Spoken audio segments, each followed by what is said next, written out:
जय हिंद दोस्तों, मैं अमरनाथ आप सभी लोगों का स्वागत करता हूं अपने YouTube चैनल फिजिक्स गुरुजी पर। आज हम बात करेंगे magnetic effect of electric current के लेक्चर नंबर 4 के बारे में। ठीक है, तो आज हम लोग कवर करेंगे गैल्वेनोमीटर का एक टॉपिक कवर करेंगे और एक टॉपिक हमारा रहेगा जिसमें टॉर्क फाइंड करेंगे। ठीक है, देख लेते हैं आज क्या क्या टॉपिक हम कवर करने वाले हैं। सभी लोग कॉपी पेन निकालें और स्टार्ट करते हैं आज के दिन का पहला लेक्चर। ठीक है, देखिए आज के दिन हम क्या क्या टॉपिक कवर करेंगे। पहला हमारा है torque on a current carrying loop in a uniform magnetic field, और ये इंपॉर्टेंट टॉपिक है। ठीक है, पूछा जाता है इससे क्वेश्चन। दूसरा, इसके न्यूमेरिकल हम एक दो न्यूमेरिकल देखेंगे। फिर इसके बाद मूविंग कॉइल गैल्वेनोमीटर के बारे में बात करेंगे, जो कि बहुत ही इंपॉर्टेंट टॉपिक है। फिर एमीटर और वोल्ट मीटर के बारे में बात करेंगे कि एमीटर कैसे बनाते हैं, वोल्ट मीटर कैसे बनाते हैं, और इसके न्यूमेरिकल। अच्छा, इसका न्यूमेरिकल बहुत इंपॉर्टेंट है। वोल्ट मीटर के न्यूमेरिकल कई बार पूछे गए हैं। ठीक है, तो न्यूमेरिकल्स इंपॉर्टेंट है वोल्ट मीटर और एमीटर दोनों के। और यहाँ चाहिए न्यूमेरिकल सेगमेंट दिया है, वोल्ट मीटर इंपॉर्टेंट है, इसके न्यूमेरिकल आते हैं। ठीक है, तो आज हम ये टॉपिक कवर करेंगे। तो सभी लोग कॉपी पेन निकालें और आज के दिन का पहला टॉपिक स्टार्ट करते हैं। ठीक है, पहला हमारा टॉपिक क्या है? टॉर्क। किसके बारे में बात करेंगे आज हम? टॉर्क के बारे में बात करेंगे। ठीक है, तो पहला क्वेश्चन ये आता है कि एक्चुअल में किसी भी कॉइल में टॉर्क लगेगा क्यों? ठीक है, तो टॉर्क अप्लाई करने के लिए फोर्स लगना जरूरी है। तो हम यहाँ पर क्या करेंगे, एक कॉइल लेंगे। क्या लेंगे? कॉइल लेंगे, यानी कि लूप। लेकिन वो लूप कैसा होगा? करंट कैरिंग होगा। कैसा होगा? करंट कैरिंग होगा। और वो करंट कैरिंग लूप कहाँ रखा होगा? मैग्नेटिक फील्ड में। आप लोगों ने घर पे इलेक्ट्रिक मोटर देखी होगी। फैन जो रहता है ना, इलेक्ट्रिक फैन हमारा, फैन सभी ने देखा होगा। तो फैन जो है वो एक करंट लूप है। फैन में जो मोटर लगी रहती है ना, वो एक लूप है, यानी कि एक कॉइल है। उस कॉइल में को हमने कहाँ रखा हुआ? मैग्नेटिक फील्ड में। मतलब आसपास मैग्नेट रखे हैं और बीच में हमारा कॉइल, यानी कि मैग्नेट जो मोटर रखी है वो। ठीक है, तो जो कॉइल यानी कि लूप है वो मैग्नेट के आसपास रखा हुआ है। अब क्या करा, जब हम स्विच ऑन करते हैं तो क्या होता है? करंट जाता है। किसमें? लूप में, यानी कि कॉइल में। जब करंट जाएगा तो उस लूप को हम बोलेंगे करंट कैरिंग लूप। क्या बोलेंगे? Current carrying loop. अब वो रखा कहाँ है? वो रखा हुआ है यूनिफॉर्म मैग्नेटिक फील्ड में। मतलब करंट कैरिंग लूप अगर यूनिफॉर्म मैग्नेटिक फील्ड में रखा है तो देखा होगा मोटर घूमने लगती है। जो फैन की मोटर है वो क्या करने लगती है? घूमने लगती है। मतलब उसमें क्या लगेगा? टॉर्क। अब पॉइंट ये है कि टॉर्क कैसे लगा। तो सबसे पहले ये समझे, जो हमने प्रीवियस लेक्चर में एक टॉपिक पढ़ा था, किसी भी करंट कैरिंग कंडक्टर को अगर मैग्नेटिक फील्ड में रखा जाए तो उसमें क्या लगता है? फोर्स। क्या लगता है? फोर्स। तो वो फोर्स लगता है, उसी फोर्स की वजह से यहाँ टॉर्क लगेगा। ठीक है, सबसे पहले डायग्राम पे फोकस करेंगे। यहाँ हम सबसे पहले मैग्नेटिक फील्ड बना लेते हैं। मैग्नेटिक फील्ड बनाने का मतलब है दो मैग्नेट ले ले। मैंने यहाँ पे दो मैग्नेट ले लिए। ये पहला है, इसका नॉर्थ पोल ले लेते हैं मैग्नेट का। ये नॉर्थ पोल ऑफ मैग्नेट। फिर यहां पर एक साउथ पोल ले लेते हैं मैग्नेट का। ये साउथ पोल हो गया। तो ये हो गया मैग्नेटिक फील्ड। नॉर्थ से साउथ की तरफ चलेगी तो this is the direction of magnetic field. अब यहां क्या रखना है? हमें लूप रखना है। क्या रखना है? लूप। तो मैं अभी लूप को ऐसे रख देता हूं, इस टाइप से। ये हमने क्या ले लिया? लूप ले लिया, यानी कि कॉइल। इस कॉइल का नाम दे दें P Q R S. P, ये हो गया क्यू, ये आर, और ये हो गया पी क्यू आर एस। इसका एक्सिस बना देते हैं, this is the axis of rotation, जिसके अबाउट ये रोटेट करेगा। ये हो गया एक्सिस ऑफ रोटेशन। कॉइल हमारा घूमेगा। कैसे घूमेगा? देखिए मैं यहां पर एक डायग्राम बता देता हूं। ये मेरे पास जैसे कॉइल है, ये क्या है? कॉइल है। अब इसको ऐसे रखा मैग्नेटिक फील्ड में। ठीक है, ऐसे रखा मैग्नेटिक फील्ड में। ये एक्सिस है यहां बीच में से, मतलब ये लूप ऐसे घूमना चाहिए। कैसे? ऐसे। ठीक है, इस टाइप से घूमेगा। अब क्यों घूमेगा, कैसे घूमेगा, उसके बारे में हम बात करते हैं। ठीक है, तो पहले तो मैंने ऐसे रख दिया। अब क्या करें? अब इसमें हम देंगे करंट। क्या देंगे? करंट। तो मैंने इसको दे दिया करंट आई। कितना करंट दे दिया? आई। ऐसे यहां करंट जा रहा आई। ठीक है, अब इनकी साइड देख लेते हैं। तो ये जो साइड है पी क्यू, इसकी लेंथ ले लेते हैं एल है, कितनी लेंथ है एल, और ये जो ब्रेड्थ है इसकी वो ले लिया बी, ऐसे। ठीक है, अब एक चीज देखो, यहाँ पे 4 साइड दिख रही है, एक पी क्यू, एक क्यू आर, एक आर एस और एक एस पी। करंट ऐसे जा रहा है क्लॉकवाइज। तो पी क्यू की बात करें तो P Q is a conductor. P Q क्या है? एक कंडक्टर है। अच्छा, ये करंट भी इसमें जा रहा, तो कंडक्टर कैसा हुआ? Current carrying conductor. अब ये करंट कैरिंग कंडक्टर रखा कहाँ है? मैग्नेटिक फील्ड में।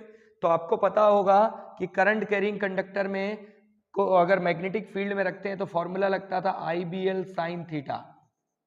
ये फोर्स लगता है, कितना force? I B L sine theta force लगता है किसमें? Current carrying conductor placed in uniform magnetic field. मतलब इस वायर पे जो फोर्स लगेगा वो ये लगेगा, तो इसमें भी तो यही फोर्स लगेगा आई बी एल साइन थीटा, सभी में आई बी एल साइन थीटा लगेगा। तो 1 बाई 1 समझते हैं कि किस वायर में यानी किस पी क्यू में कितना फोर्स लगेगा। चलिए यहां से स्टार्ट करते हैं। तो ये लिखा हमने force on conductor P Q, conductor P Q, P Q में जो फोर्स लगा वो लगा कितना? F1। कितना लगा? F। अब इसका फॉर्मूला क्या? F equal to I B L, और साइन थीटा, थीटा क्या होता था? थीटा होता था एंगल किसके बीच का? लेंथ और मैग्नेटिक फील्ड के बीच का एंगल होता था।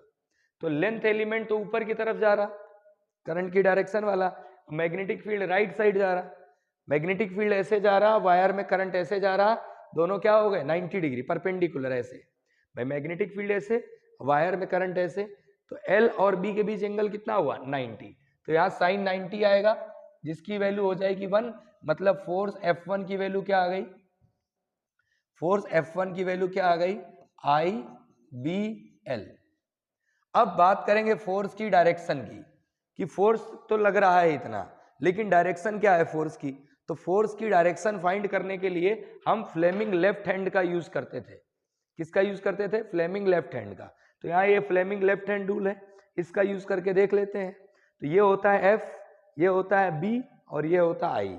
यानी कि थंब फोर्स की डायरेक्शन बताता है, मैग्नेटिक फील्ड की डायरेक्शन के लिए फोर फिंगर, अब मिडिल फिंगर रहती है करंट की डायरेक्शन के लिए।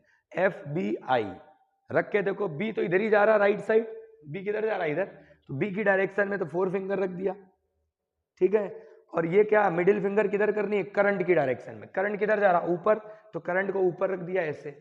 तो फोर्स किधर लगा? अंदर की तरफ। फोर्स किधर लगा? अंदर की तरफ। इसको ऐसे रख के देखो, बी आई, तो फोर्स किधर लगा? अंदर की तरफ। यानी कि इसमें जो फोर्स लगेगा इस वायर पे किधर लगेगा? इनसाइड।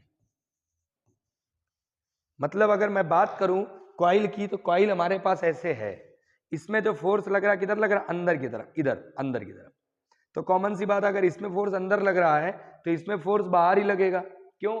क्योंकि इन दोनों के बारे में अगर बात करें तो इसमें करंट ऊपर जा रहा और इसमें करंट नीचे जा रहा। करंट की डायरेक्शन ही तो चेंज हो रही, बाकी तो सब सेम है। भाई करंट एक जैसा जा रहा, मैग्नेटिक फील्ड एक जैसा है, लेंथ एक जैसा है, सिर्फ करंट की डायरेक्शन बदल रही। मतलब इसमें फोर्स किधर लगा? अंदर, तो इसमें लगेगा बाहर, ठीक है। कॉइल ऐसे घूमेगा। पॉइंट ये आता है कि ये वाले वायर और इस वाले वायर का क्या किया जाए? ये भी तो दो वायर हैं, देखो इनका। ये तो हो गया पी क्यू की बात। अब क्यू आर के बारे में बात करते हैं। तो force on conductor Q R, ये मान लिया F2 लग रहा है। कितना लग रहा है? F2, ठीक है। अब इसका फॉर्मूला क्या होगा? वैसे ही आई बी एल। अब इसका साइड कितना है? इसका लेंथ कितना है? इसका लेंथ B है, तो B लिख दिया। अब साइन थीटा, अब थीटा क्या होगा उसको थोड़ा सा समझेंगे। भाई जब ये कॉइल घूमेगा, ये कॉइल क्या है? घूमेगा।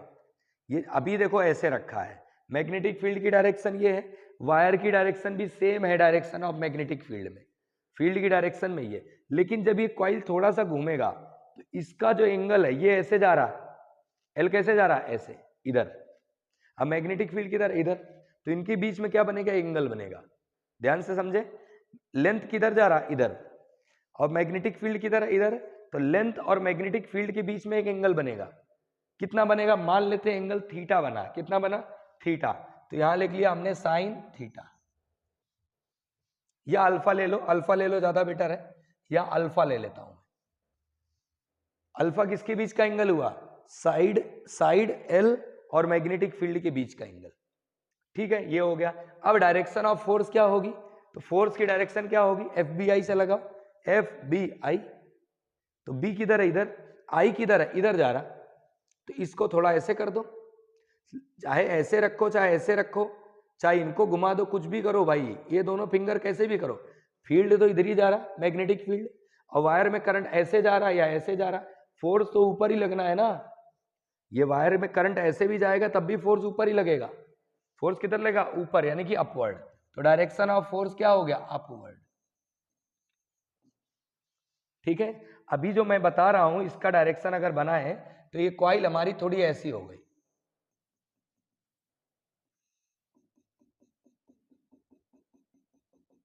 इस टाइप से, ऐसे ऐसे हो गया कॉइल। कॉइल क्या हो? थोड़ा घूम गया। हम बात कर रहे थे इसकी, और मैग्नेटिक फील्ड के बीच में एंगल तो बनेगा ही भाई, कॉमन सी बात है। देखो ध्यान से, मैग्नेटिक फील्ड तो ऐसे जा रहा था ना, और लेंथ एलिमेंट ऐसे था, तो दोनों के बीच में एंगल बनता, हमने वो अल्फा लिया था। ठीक है, फिलहाल तो मैं इसको हटा देता हूं। ठीक है, ऐसा। अब बात करेंगे हम वापस से किसके बारे में? आर एस के बारे में। तो आर एस में फोर्स कितना लगेगा? तो ये लिखा force on conductor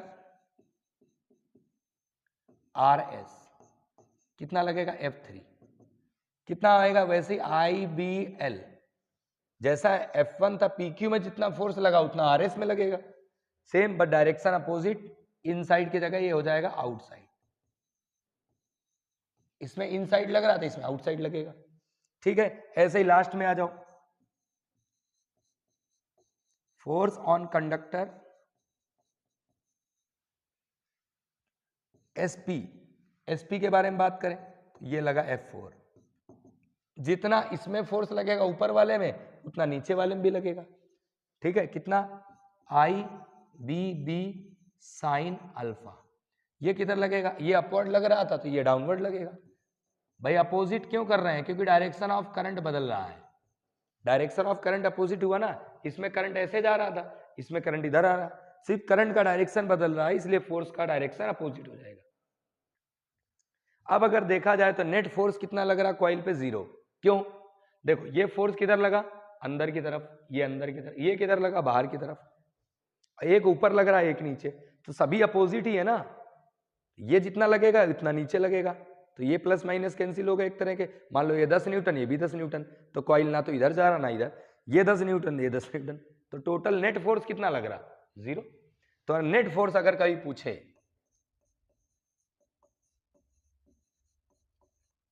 net force on the coil, coil पे जो नेट फोर्स लग रहा है उसकी वैल्यू कितनी हो गई?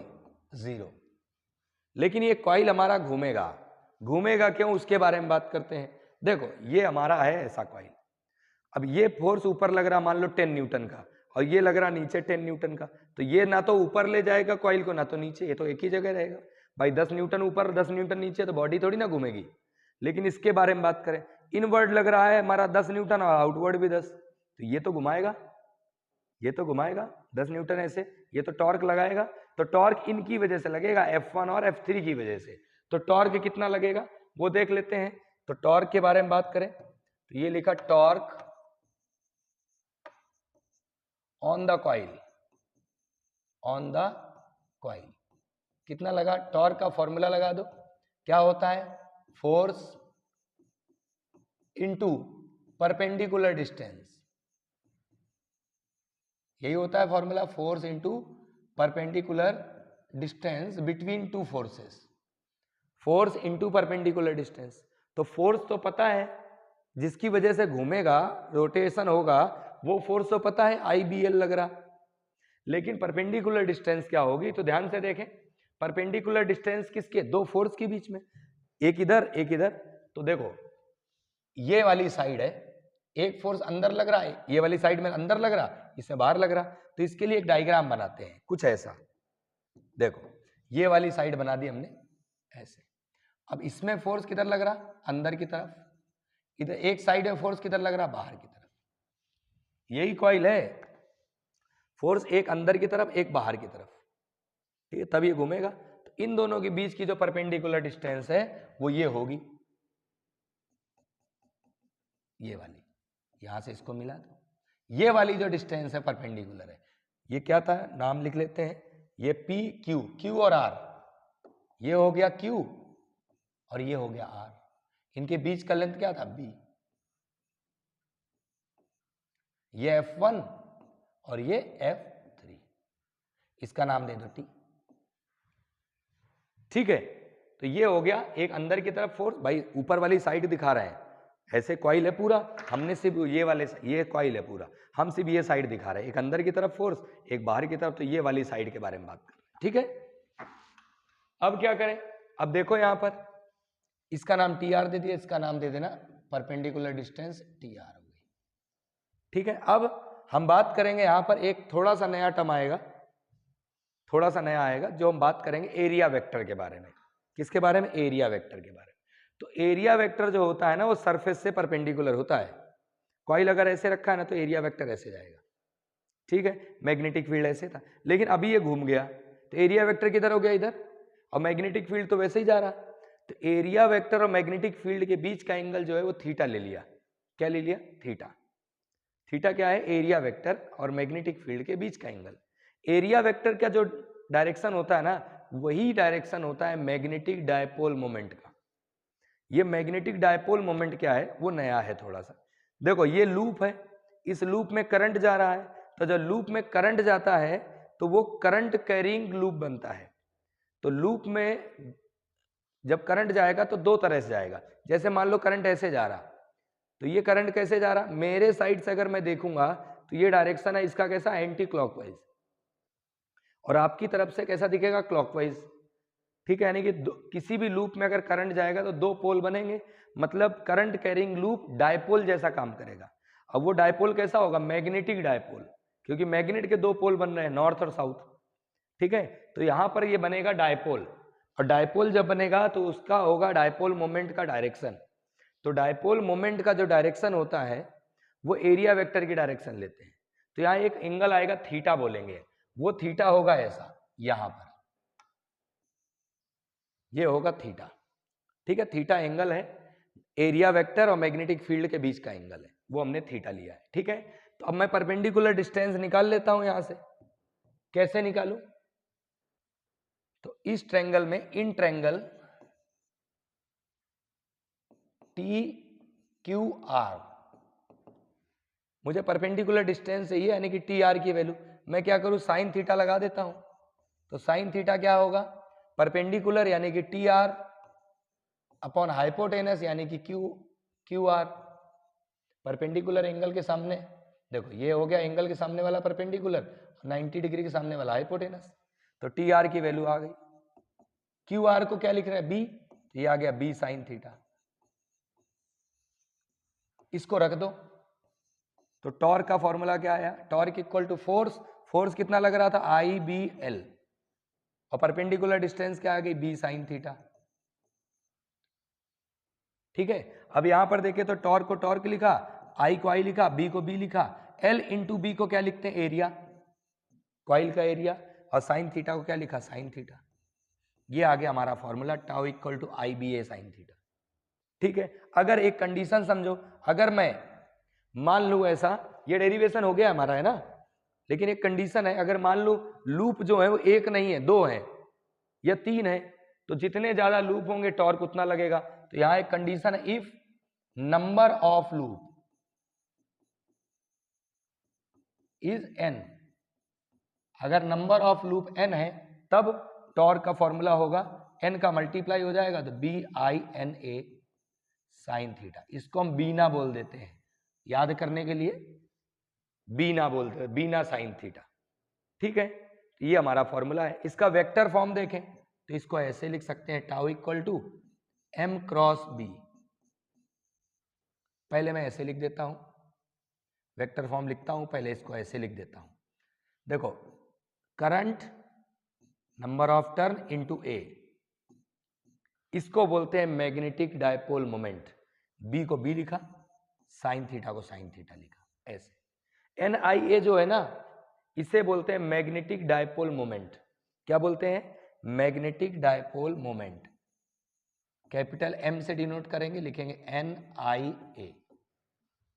ठीक है, तो अगर वेक्टर फॉर्म देखें तो इसको ऐसे लिख सकता था मैं, tau equal to M B sine theta. अभी वेक्टर नहीं लगाते, अब लगा लेते हैं। फिर ये लिखा मैंने tau equal to M cross B. Theta क्या है? एंगल है। किसके बीच का है? देखो यहाँ थीटा किसके बीच का? एम और बी के बीच का एंगल है। तो एंगल बिटवीन डायपोल मोमेंट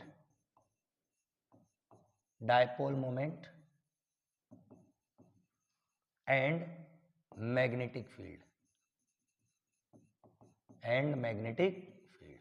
तो मैग्नेटिक फील्ड और डायपोल मोमेंट के बीच का एंगल क्या है? थीटा। बहुत ही इंपॉर्टेंट डेरिवेशन है और इसका न्यूमेरिकल भी पूछे जाते हैं। डेरिवेशन की ज्यादा इंपॉर्टेंस है, डेरिवेशन ज्यादा पूछा जाता है। तो क्या बताया? टॉर्क कैसे लगा?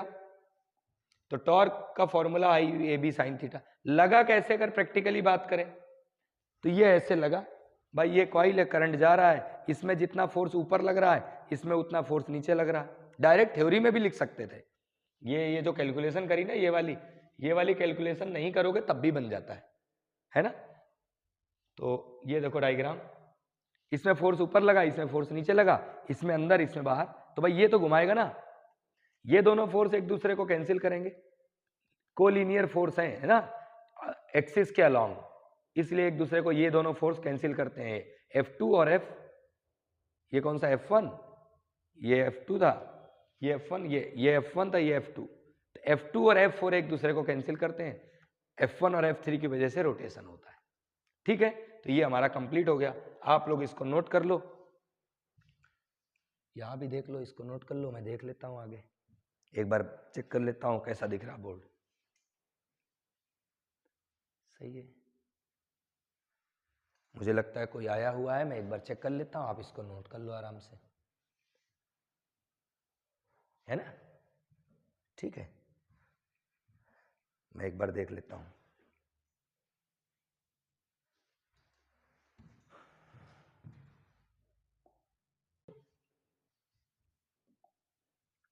चलिए, अभी न्यूमेरिकल नहीं है, आगे कहीं दिया होगा। बात करेंगे आज मूविंग कॉइल गैल्वेनोमीटर की। ठीक है, इससे काफी हद तक रिलेट करेगा। तो मूविंग कॉइल गैल्वेनोमीटर क्या होता है? तो गैल्वेनोमीटर एक ऐसी डिवाइस होती है जिसकी हेल्प से हम करंट की प्रेजेंस को और करंट की डायरेक्शन को बताते हैं। मतलब एक ऐसी डिवाइस जो डायरेक्शन ऑफ करंट को डिटेक्ट करे। तो क्या लिखेंगे? It is a device which detect the presence and direction of current, जो करंट की प्रेजेंस को, करंट की डायरेक्शन को बताए। डायरेक्शन को बताने के लिए हम ज्यादा यूज करते हैं गैल्वेनोमीटर का। ठीक है, गैल्वेनोमीटर में होगा क्या? वैसा जैसा अभी बनाया था ना, सेम वैसे ही। गैल्वेनोमीटर में हम क्या करेंगे? मैग्नेट लेंगे और एक कॉइल ले लेंगे और कॉइल को में करंट पास कर देंगे। जैसे ही करंट जाएगा कॉइल घूमेगा। जब कॉइल घूमेगा तो कॉइल को हमने कनेक्ट कर रखा है एक पॉइंटर से। डायग्राम अगर समझे तो इसका सिंपल डायग्राम मैं बनाऊंगा, बाकी एक 3D डायग्राम भी देखें और कॉपी में बनाने वाला डायग्राम भी देखें। जैसे ये डायग्राम बना हुआ है, ये क्या है? हॉर्सशू मैग्नेट है। पोल पीसेस जो है ना, इसके पोल जो है मैग्नेट के कॉनकेव शेप में कट कर दिए।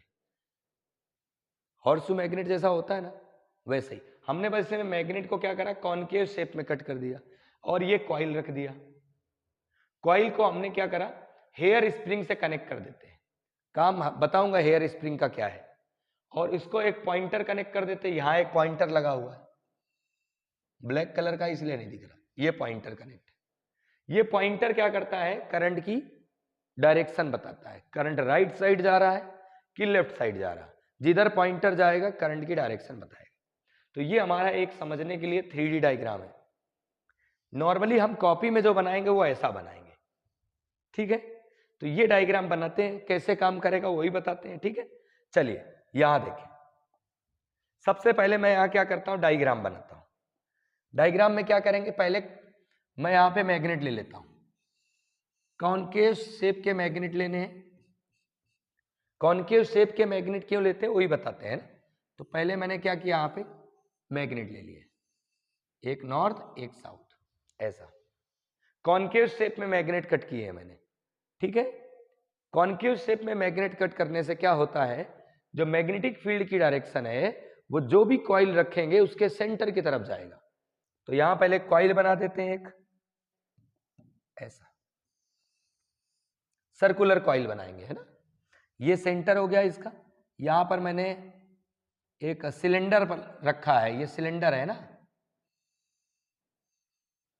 ये सिलेंडर है, ठीक है। ये क्या है, सिलेंडर है, लोहे का सिलेंडर रखते हैं, आयरन का सिलेंडर रखेंगे, उसका काम रहेगा इसलिए, ठीक है। और यहां एक कॉइल लगा देंगे ऐसे। ये डायग्राम है ना जो, ये कॉपी में बनाने के लिए है, और ये हम ले लेंगे एक स्केल,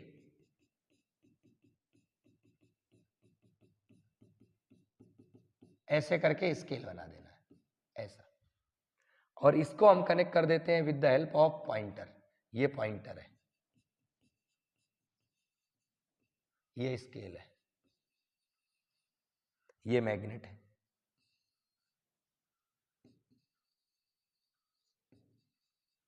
ऐसा, ये कॉइल है, और ये हमारा हेयर स्प्रिंग बोलते हैं इसे, क्या बोलते हैं, हेयर स्प्रिंग। डायग्राम कुछ ऐसा है, आप इसको ध्यान से देखो, ऐसा, ठीक है। ये मैग्नेट ले लिए हैं, ये कॉइल रखा हुआ है, और यहां पर हमने ऐसे करके हेयर स्प्रिंग एक लगा रखी है, ठीक है। और ये पॉइंटर लगा हुआ है, और ये स्केल हो गया, कुछ ऐसा डायग्राम। काम कैसे करेगा वो समझेंगे हम। सबसे पहले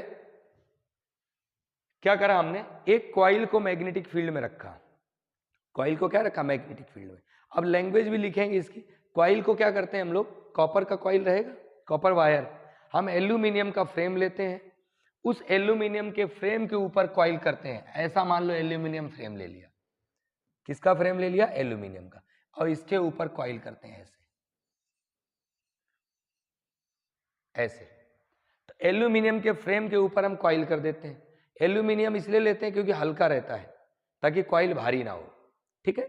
और इस एल्यूमिनियम के फ्रेम के बीच में हम लोग रख देते हैं एक सिलेंडर, किसका, आयरन का सिलेंडर,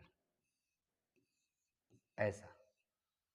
आयरन का सिलेंडर इसलिए रखा जाता है ताकि मैग्नेटिक फील्ड को ज्यादा किया जा सके, बढ़ाया जा सके। आपको पता होगा मैग्नेटिक फील्ड को इंक्रीज करना है तो सॉफ्ट आयरन कोर रख दो, सॉफ्ट आयरन का कुछ ऑब्जेक्ट रख दो। सॉफ्ट आयरन क्या करता है, मैग्नेटिक फील्ड को बहुत बढ़ा देता है, 500 टाइम्स, 1000 टाइम्स, 200 टाइम्स, ऐसे बढ़ा देगा, ठीक है। तो मैग्नेटिक फील्ड को स्ट्रांग बनाने के लिए हम सॉफ्ट आयरन या वहां पे एक सिलेंडर यूज करते हैं आयरन का, ठीक है। अब क्या करेंगे, अब इसमें दो टाइप से यूज करते हैं। एक आता है इसमें फॉस्फर ब्रॉन्ज की स्प्रिंग लगाते हैं। समझें इसका जरा थोड़ा एक डायग्राम बता रहा हूं, ऐसे समझें। ये कॉइल है, इस कॉइल को मैंने क्या करा, ऐसे पॉइंटर से अटैच कर दिया, ऐसे, ऐसे। हमारा कॉइल ऐसे दो पॉइंटर के बीच में घूम रहा होगा, ये कॉइल क्या करेगा, दो पॉइंटर के बीच में घूमेगा, ठीक है। और इसको कंट्रोल करने के लिए हम यहां पे हेयर स्प्रिंग भी यूज करते हैं। क्या यूज करते हैं, हेयर स्प्रिंग। स्प्रिंग का काम क्या होगा वो समझे।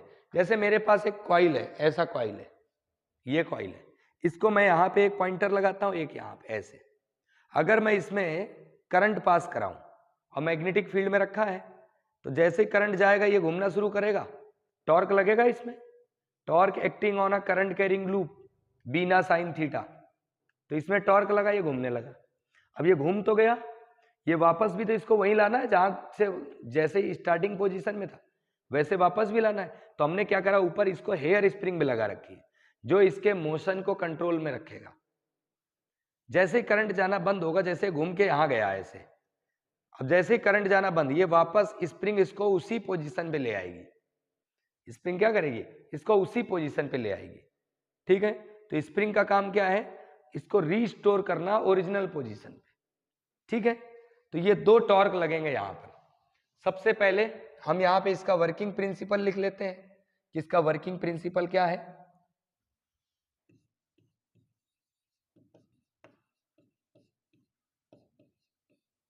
प्रिंसिपल क्या है, तो हमने जब कॉइल रखा, क्या रखा, कॉइल, तो कॉइल में क्या मिला, टॉर्क मिला। ठीक है, तो यहां लिख लेते हैं when a current carrying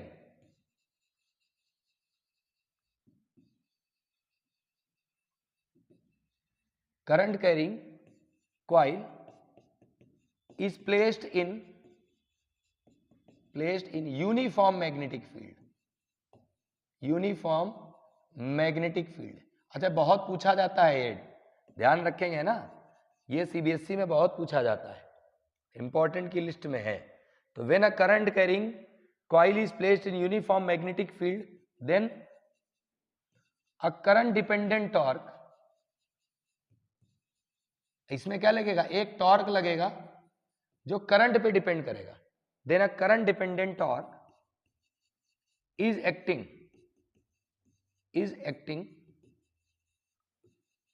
on the coil. Coil में क्या लगेगा, करंट डिपेंडेंट टॉर्क लगेगा। ठीक है, उस करंट डिपेंडेंट टॉर्क की वजह से कॉइल क्या करता है, घूमता है। कॉइल क्या करता है, घूमता है। तो current dependent torque acting on the coil which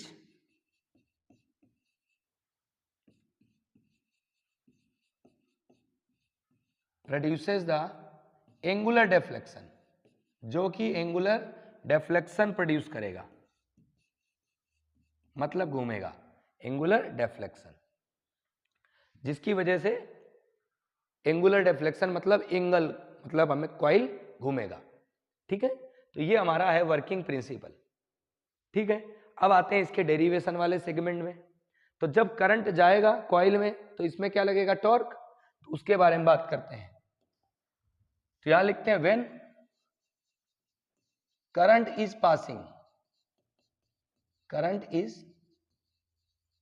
passing from the coil then deflecting torque on the coil में जो deflecting torque लगेगा, deflecting torque का मतलब क्या हुआ, जिसकी वजह से कॉइल डेफ्लेक्ट करे, घूमे, तो वो कितना लग रहा था, बीना साइन थीटा। तो थीटा तो 90 डिग्री है, थीटा क्या है, 90 डिग्री। कॉइल ऐसे रखा हुआ है, मैग्नेटिक फील्ड ऐसे है, एरिया वेक्टर बाहर है, तो साइन 90 हो गया 1, क्या बचा, बीना। ये डिफ्लेक्टिंग टॉर्क लगा उसमें। अब कॉइल घूम गया, कॉइल क्या है, घूम गया। जब कॉइल घूमेगा तो पॉइंटर भी घूमेगा, भाई पॉइंटर तो इसी से अटैच है ना, कॉइल से। तो जब कॉइल घूमेगा तो पॉइंटर भी घूमेगा। तो पॉइंटर पहले यहां था, ये घूम के यहां आ गया। जितना करंट ज्यादा दोगे उतना ज्यादा घूमेगा, भाई टॉर्क तो करंट डिपेंडेंट है ना, करंट पे डिपेंड कर रहा। अब जितना करंट गया उतना घूम के यहां आ गया। जैसे ही करंट जाना बंद होगा ये वापस वहीं आएगा। तो वापस कौन लेके आया इसको, स्प्रिंग। ठीक है, तो स्प्रिंग क्या करेगा, इसको वापस अपनी पोजीशन पे लाएगा। तो यहां लिख लेते हैं due to spring there is a restoring torque. Spring की वजह से एक रीस्टोरिंग टॉर्क लगेगा, और उसकी वैल्यू क्या रहती है, के अल्फा। अल्फा क्या है, एंगुलर डेफ्लेक्शन, जितना कॉइल डेफ्लेक्ट कर रहा है वो एंगल अल्फा है। और के क्या है, के है हमारा स्प्रिंग का कांस्टेंट, जिसको हम टॉर्सन कांस्टेंट बोलते हैं। के को हम बोलते हैं टॉर्सन कांस्टेंट। स्प्रिंग के मटेरियल पे डिपेंड करेगा। स्प्रिंग का मटेरियल अगर सॉफ्ट होगा तो टॉर्सन कांस्टेंट की वैल्यू कम होगी, और स्प्रिंग अगर हार्ड मटेरियल से बना होगा तो टॉर्सन कांस्टेंट ज्यादा होगा। ठीक है, हम चाहते हैं स्प्रिंग जितना सॉफ्ट रहे उतना बढ़िया, इजीली घूमेगा। ठीक है, मतलब जो डिफ्लेक्टिंग टॉर्क है उसको ज्यादा फोर्स नहीं लगाना है। स्प्रिंग, भाई स्प्रिंग तो लगा हुआ है ना, उसको करंट जब जाएगा तो कॉइल घूमेगा, कॉइल घूमेगा तो कॉइल वो स्प्रिंग तो अपोज करेगा ना कॉइल के घूमने का। तो हम चाहते हैं करंट की वजह से कॉइल इजीली घूमे। तो इजीली कब घूमेगा? जब स्प्रिंग है वो कम से कम फोर्स लगाए। तो स्प्रिंग कम से कम फोर्स कब लगाएगा? जब उसका कांस्टेंट कम हो, सॉफ्ट मटेरियल से बनाओ। तो टॉर्सन कांस्टेंट सबसे कम जो होता है वो होता है फॉस्फर ब्रॉन्ज का। फॉस्फर ब्रॉन्ज का सॉफ्ट टॉर्सन कांस्टेंट सबसे कम होता है, ठीक है। बट ये बहुत सेंसिटिव गैल्वेनोमीटर जब बनाते हैं तो फॉस्फर ब्रॉन्ज यूज करते हैं, ठीक है। फॉस्फर ब्रॉन्ज का यूज कब होता है? जब बहुत सेंसिटिव गैल्वेनोमीटर की रिक्वायरमेंट हो। बट ये हल्के से जर्क में ब्रेक भी हो जाता है, यहां से वहां लेके गए कॉइल, तो भाई फॉस्फर ब्रॉन्ज में भी तो रुका हुआ है, स्प्रिंग लगा हुआ, स्प्रिंग हल्के से जर्क में टूट जाएगी तो वो ब्रेक होगा तो गैल्वेनोमीटर बेकार हो जाएगा। इसलिए इसका यूज हम लेबोरेटरी में नहीं करते, लैब में इसका काम नहीं होता। लैब में हम लोग करते हैं पाइवोटेड कॉइल का, जो फिक्स करता है 2 पॉइंट से, ठीक है। तो फिलहाल तो ये दोनों इक्वेशन, दोनों टॉर्क बराबर होंगे, तो यहां लिख लेते हैं इन इक्विलिब्रियम। इक्विलिब्रियम में दोनों इक्वेशन क्या होंगे? बराबर। जैसे ही बराबर करोगे क्या आएगा? बीना इक्वल टू के अल्फा। यहां से क्या करो? करंट को रोक लो, बाकी सबको नीचे भेजो, के अपॉन में बी एन ए और अल्फा को अल्फा लिखा। ध्यान से ये लाइन आपको ध्यान रखनी, सबसे पहले तो दोनों टॉर्क बराबर रहेंगे। ध्यान से अगर देखें तो के क्या है? स्प्रिंग कांस्टेंट या टॉर्सन कांस्टेंट, ये कांस्टेंट ही रहेगा, फिक्स रहेगा। बी मैग्नेटिक फील्ड है वो भी फिक्स रहेगा। एन है नंबर ऑफ कॉइल वो भी फिक्स रहेगा। ए है एरिया ऑफ द कॉइल वो भी फिक्स रहेगा। करंट को हम कम ज्यादा कर सकते हैं और करंट को कम ज्यादा करने से अल्फा भी कम ज्यादा होगा। मतलब ये है कि आई और अल्फा क्या हुए? Directly proportional. That is the principal of galvanometer. और ये जो बचा है वो पूरा कांस्टेंट है, जिसको हम बोलते हैं कैपिटल जी, गैल्वेनोमीटर कांस्टेंट, जिसकी वैल्यू है के अपॉन में बी एन ए। इसका नंबर नाम रहता है galvanometer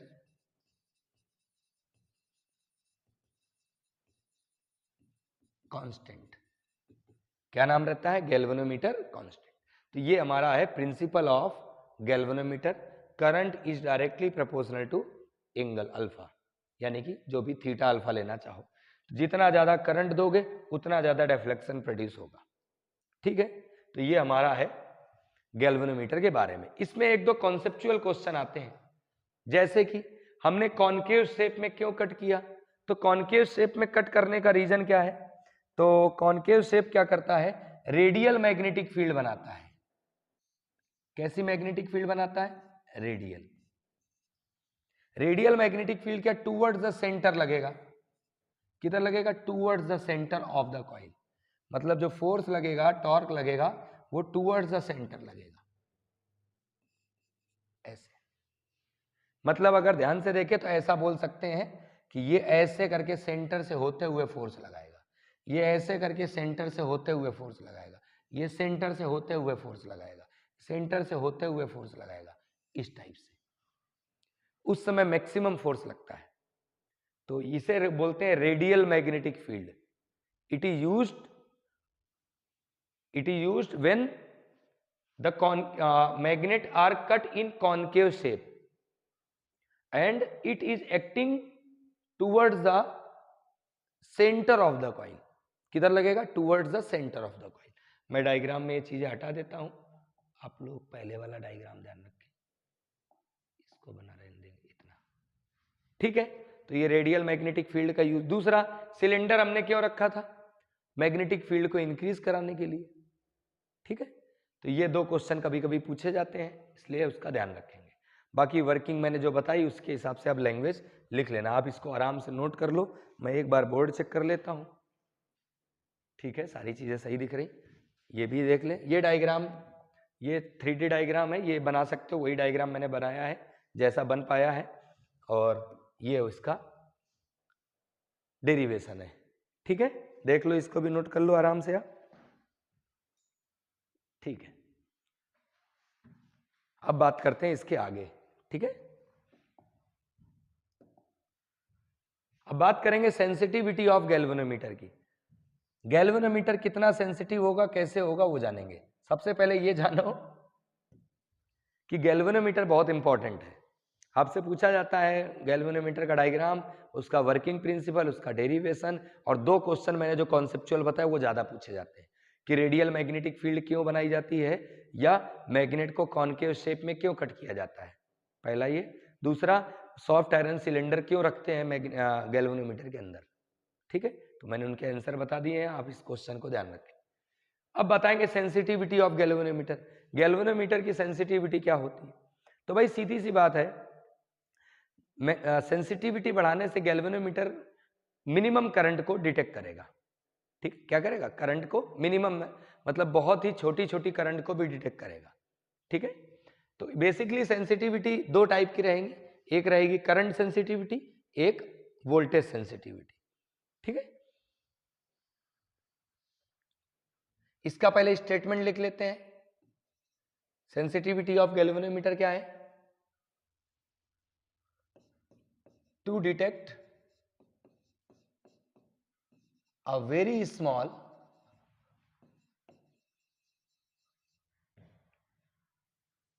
current or voltage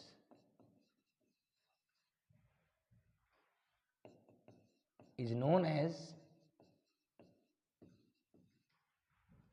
sensitivity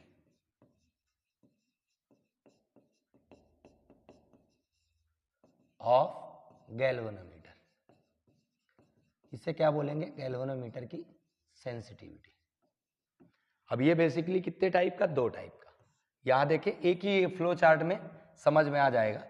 पहला रहेगा जिसे बोलेंगे हम लोग करंट सेंसिटिविटी, एक रहेगा जिसे बोलेंगे करंट सेंसिटिविटी,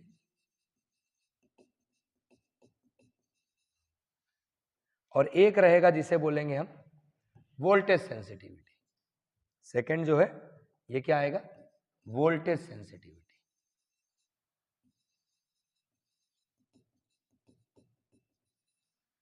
ठीक है। अब करंट सेंसिटिविटी का मतलब क्या है? तो minimum small deflection of current को जो डिटेक्ट करे। तो इसको हम लोग ऐसे पहले फॉर्मूला लिखते हैं, फिर डेफिनेशन। तो करंट सेंसिटिविटी को IS से डिनोट करेंगे। करंट सेंसिटिविटी क्या बोलेंगे? Deflection produce in a galvanometer per unit current. Definition यहां देखो ऐसे, डिफ्लेक्शन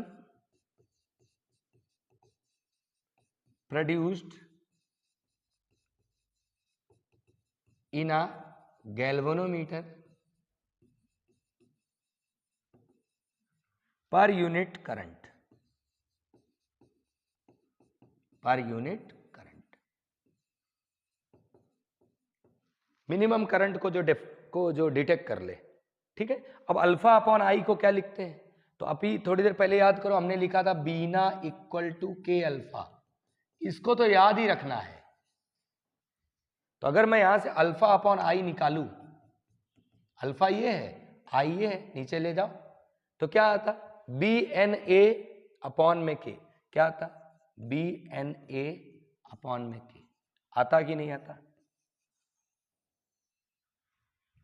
भाई अल्फा अपॉन आई लेते तो बी एन ए बचता, के नीचे आ जाता।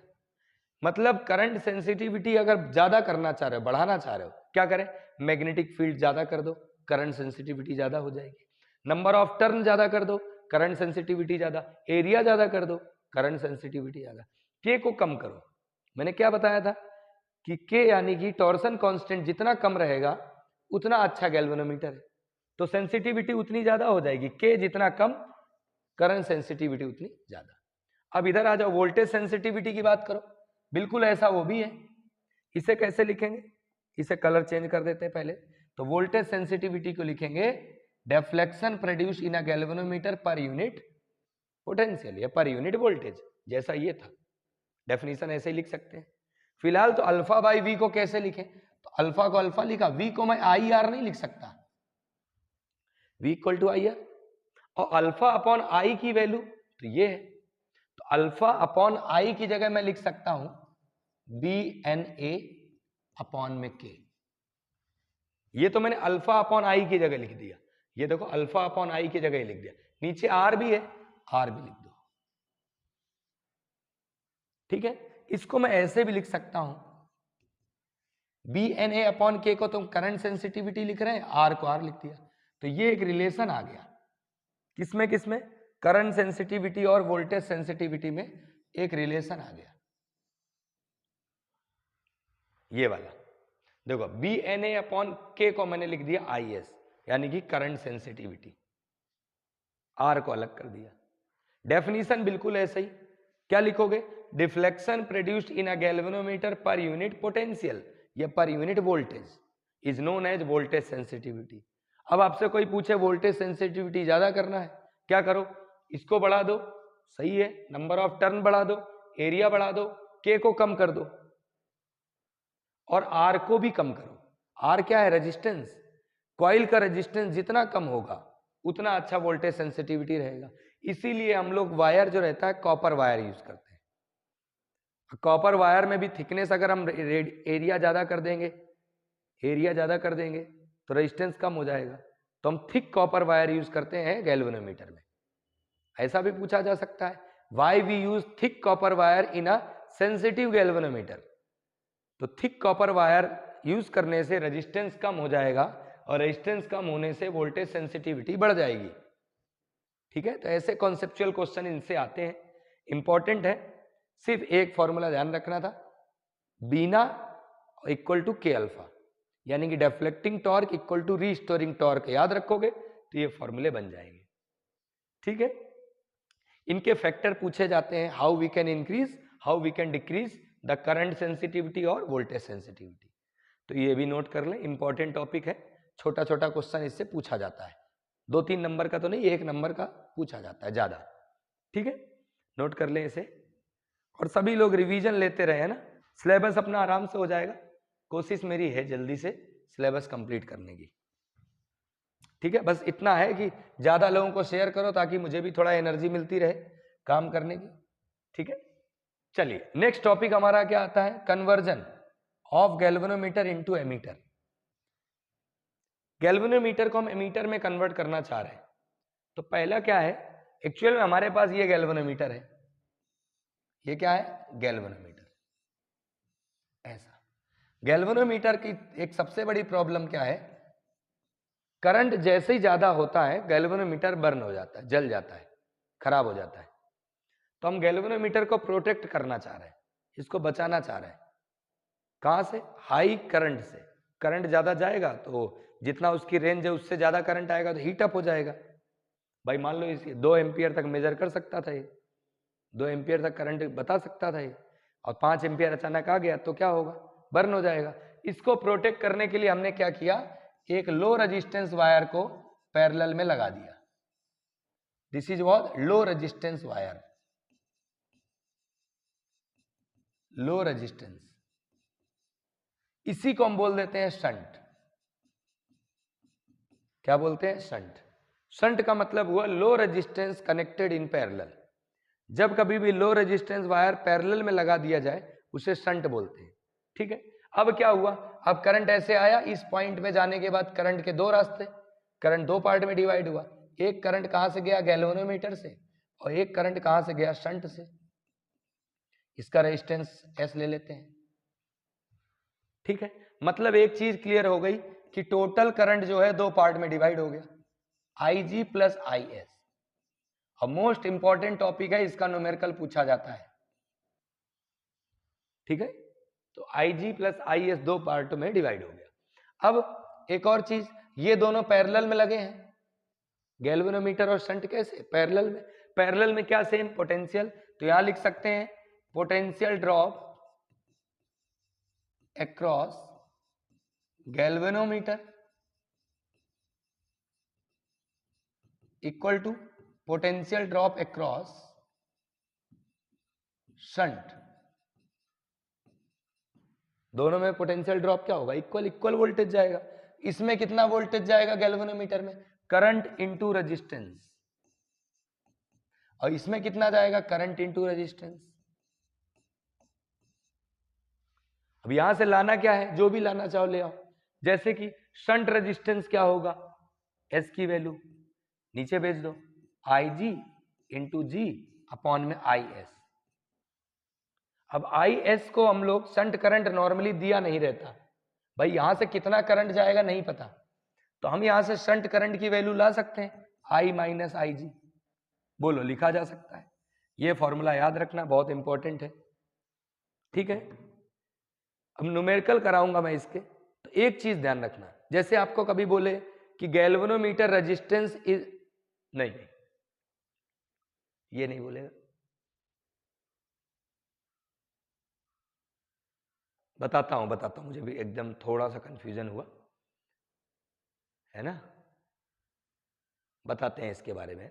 ये पहला तो ये हो गया, शंट रेजिस्टेंस का फॉर्मूला आ गया है ना, जो पॉइंट रह गया वो मैं भी न्यूमेरिकल में करा दूंगा, है ना, अभी एग्जैक्ट वर्ड याद नहीं आ रहा क्या था। तो ये शंट रेजिस्टेंस आ गया, इस फॉर्मूले को ध्यान रखना, इससे कोई भी कुछ भी निकाल सकते हो आप, जितने फॉर्मूले हैं ये, भाई गैल्वेनोमीटर करंट भी ला सकते हैं, शंट करंट भी ला सकते हैं, टोटल करंट भी ला सकते हैं, बस इतना ध्यान रखना टोटल करंट हमेशा इन दोनों से ज्यादा होगा, इससे भी ज्यादा होगा, इससे भी ज्यादा होगा, ठीक है। और शंट रेजिस्टेंस हमेशा कम होगा गैल्वेनोमीटर से, मतलब जी से जो गैल्वेनोमीटर रेजिस्टेंस है उससे कम होगा shunt resistance, low resistance wire है, ठीक है। तो फिलहाल तो कन्वर्जन तो ये हो गया, आगे देखते हैं।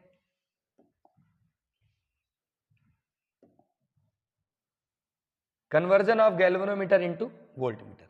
एक काम करो, यहां पे इसका रेजिस्टेंस लिख लो, ये जो पूरी डिवाइस है ना, इस पूरी डिवाइस को हम एमीटर बोलते हैं, ये जो पूरी डिवाइस बनी ना, इस पूरी डिवाइस को हम बोलते थे एमीटर। एमीटर कहीं से नया नहीं आया, इसी को बोलते हैं एमीटर, क्योंकि ये करंट भी मेजर करता है, क्या बोलते हैं एमीटर। तो यहां से हम एमीटर के बारे में बात कर सकते हैं, किसके बारे में, एमीटर के बारे में। जैसे कि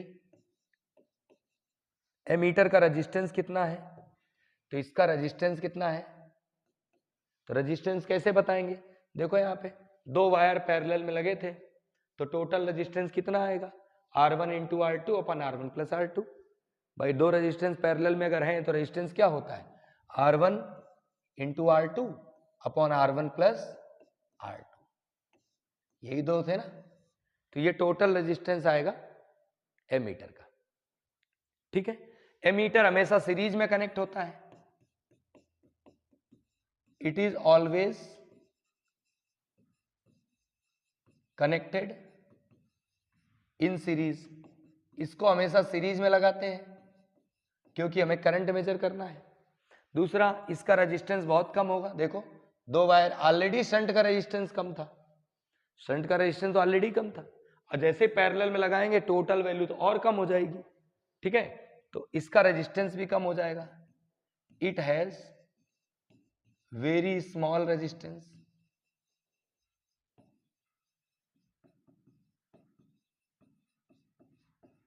और अगर आइडियल एमीटर की बात करें तो उसका रेजिस्टेंस 0 हो जाएगा, ये भी ध्यान रखें।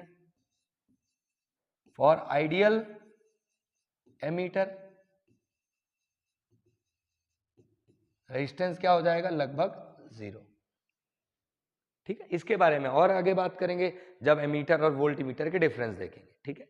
तो ये बेसिक अभी आया था, इसके हिसाब से मैंने आपको बता दिया है, ठीक। चलिए अब यहां देखें गैल्वेनोमीटर को वोल्टमीटर में कैसे कन्वर्ट करते हैं। तो क्या करें, यहां पर एक गैल्वेनोमीटर ले लेते हैं, ऐसा, this is a galvanometer. Voltmeter बनाना है, हाई रेजिस्टेंस सीरीज में लगा दो, हाई रेजिस्टेंस, हाई रेजिस्टेंस इसलिए लगा रहे हैं क्योंकि हम नहीं चाहते हैं कि रेजिस्टेंस से कोई भी करंट पास करे।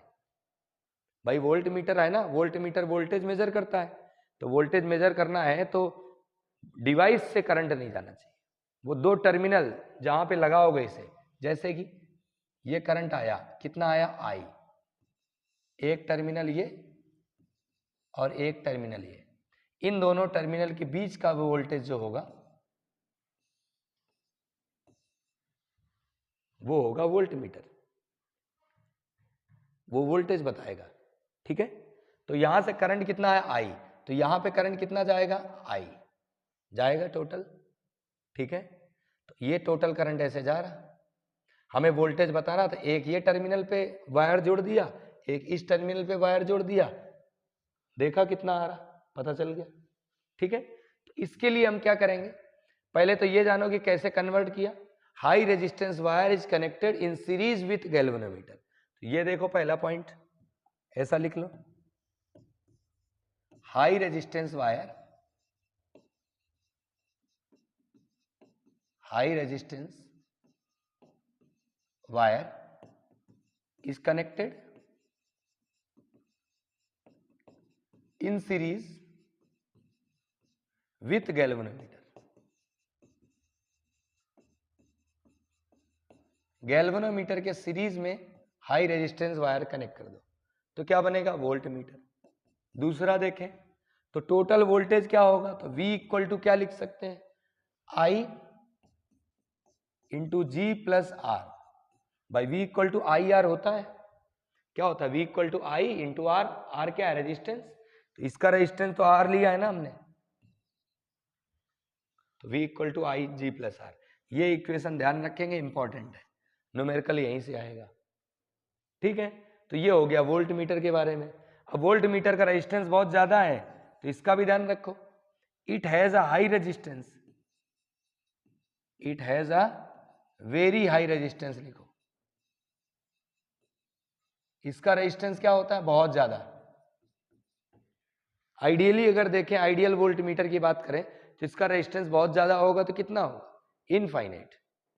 ठीक है, तो वो हम आगे बात कर लेंगे, फिलहाल तो ये फॉर्मूला ध्यान रखें, इंपॉर्टेंट है, न्यूमेरिकल यहां से आते हैं और पिछली बार भी इससे क्वेश्चन आया हुआ था।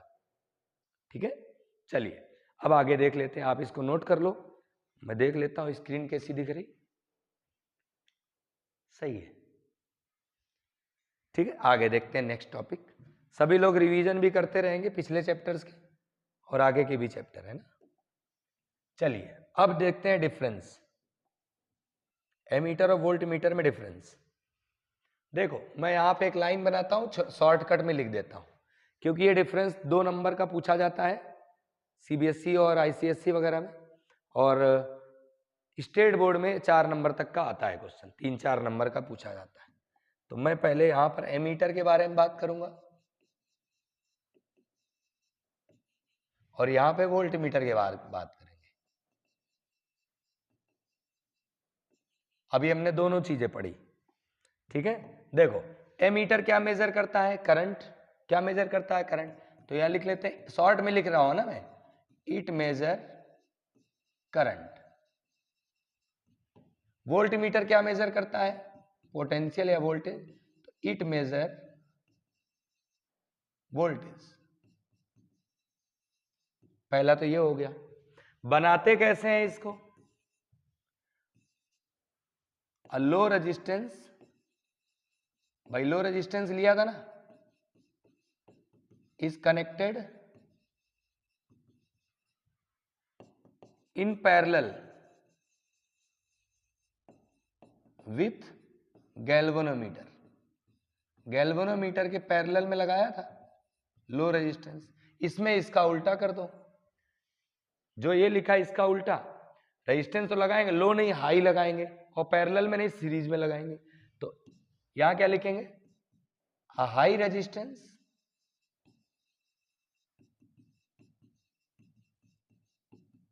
is connected in series with galvanometer। ठीक है, दूसरा पॉइंट। तीसरा, आइडियल एमीटर का अगर रेजिस्टेंस देखें तो कितना होगा, इसका 0 for ideal ammeter, resistance is nearly equal to 0। Ideal की बात हो रही तो 0 ही लिखो, और आइडियल के लिए इसके for ideal volt meter resistance कितना होगा, इनफाइनाइट।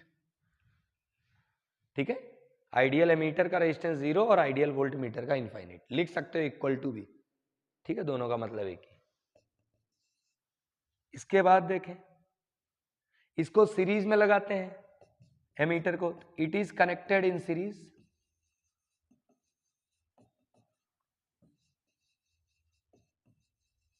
और इसे पैरेलल में लगाते हैं, it is connected in parallel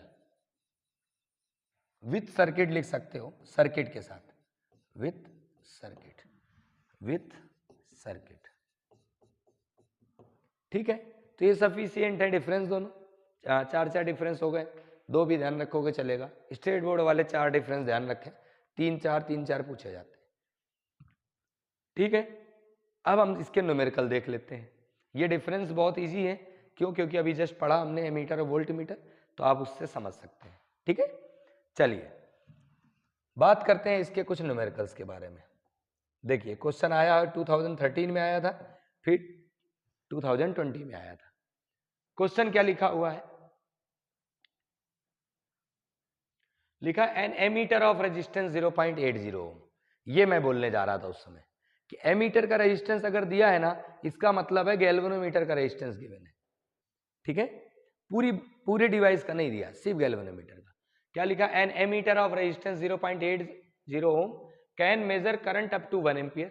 मतलब जो हमारा एमीटर है वो 1 एम्पियर करंट मेजर कर रहा, मतलब जो 0.8 है ये गैल्वेनोमीटर का रेजिस्टेंस है,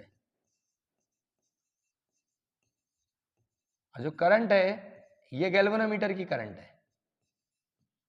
बस ये ध्यान रखना आपको। एमीटर ऑफ रेजिस्टेंस दिया है मतलब गैल्वेनोमीटर की रेटिंग दी है, और एमीटर मेजर कर रहा 1 एम्पियर मतलब गैल्वेनोमीटर की रेटिंग है 1 एम्पियर, ठीक है। What must be the value of shunt resistance to enable the ammeter to measure current up to 5 ampere. Shunt resistance की वैल्यू बताओ कि वो 5 एम्पियर करंट मेजर करे। कितना एम्पियर? 5 एम्पियर, ठीक है। इसके बाद अगला पार्ट है what is the combined resistance of ammeter and shunt. Ammeter and shunt का कंबाइंड रेजिस्टेंस मतलब, एमीटर मतलब क्या हुआ? गैल्वेनोमीटर की बात कर रहा हूं, ठीक है। पूरी डिवाइस के बारे में बात नहीं करता। गैल्वेनोमीटर की रेटिंग को ही एमीटर रेटिंग बोल दिया जाता है, ठीक है, क्योंकि गैल्वेनोमीटर से ही एमीटर बनाया गया है, ठीक है। चलिए तो आप पहले शंट रेजिस्टेंस की बात कर, हमें एक चीज पता है IG into G equal to IS into S, ये लिखा था। शंट रेजिस्टेंस को मैं ऐसे नहीं लिख सकता, IG इंटू जी, और IS को लिख सकता हूं I माइनस IG। फॉर्मूला लिखवाया तभी लिख दिया, वैल्यू रखो। IG की वैल्यू क्या है? 1, और G की वैल्यू क्या है? 0.8। I की वैल्यू 5 है और IG की वैल्यू 1 है। ऊपर कितना आया? 0.8 बचा, यहां बचा 4, ठीक है। पॉइंट हटा दे, नीचे आए 2 0, 1 0 से 1 0 कट हो गया। 8 से कट करो, 4 से कट करो, 2 बचा। 4 से कट करो, 4 1 कम 4, 4 दूनी 8। अब इसको डिवाइड करो, कितना आया? 0.2 ओम। देखो कितना कम आया। शंट रेजिस्टेंस 0.2 ओम का है, गैल्वेनोमीटर 0.8 का था, है अंतर, ठीक है।